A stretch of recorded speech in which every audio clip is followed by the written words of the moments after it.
It's an almost impossible task to pick the top comics of the last 10 years. But maybe I'll do that next year, since the decade ends at the end of 2020, unlike what most of you ding-dongs seem to think. But 2019 was a year. It was a year of a lot of endings and a lot of new beginnings. So here's the top endings of 2019. Hi, I'm Dan Unthan, and this is the Doomcast. Check this D's daily and get money like Frank Lucas in the 80s, raised in the era. I'd be remiss if I didn't mention Avengers Endgame. Tony Stark ended Thanos and then himself in the 22nd Marvel movie in 11 years. He also probably felt super dumb considering Carol could have snapped and been just fine. The Skywalker Saga ended after 42 years, to the absolutely delighted disappointment of the hateful dedicated fans of this beloved hated trilogy of trilogies. Although The Watchmen dominated HBO, Dr. Manhattan helped end the absence of the Justice Society in DC after nearly 10 years in Doomsday Clock. Was the ending good? Legion and Justice Society are back. That's all that I really care about.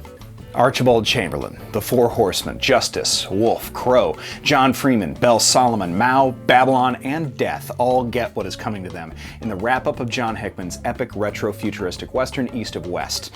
Now, every word of that sentence is going to be complete nonsense to most of you till Amazon turns it into your next favorite show. Paper Girls Aaron, KJ Mack, and Tiff break time and build a friendship in this coming-of-age time travel book by Brian K. Vaughan and Cliff Chiang. Also, expect this to probably become essential TV at some point as well, because our culture is a snake eating its own ass.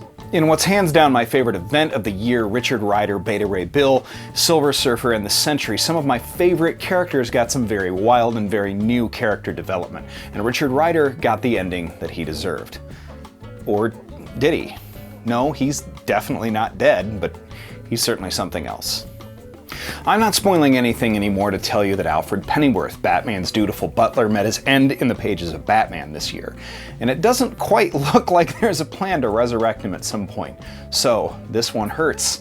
He's probably going to be gone. Finally, I've talked about it plenty, but the end of Hickman's House of X and Powers of X series marks a revitalization of the X-Men for Marvel in a way that hasn't happened since the 1980s. With each run on Marvel's mutant title comes incredible new energy, but Hickman's latest rewrites consolidates the entirety of X lore, and so succinctly that it's kind of impossible to call it a retcon, but more a work of art. Well, thanks everybody. Those are the endings of 2019. I'm excited to see what 2020 brings. Take care and have a safe and happy year. This has been the Doomcast. Have a great week.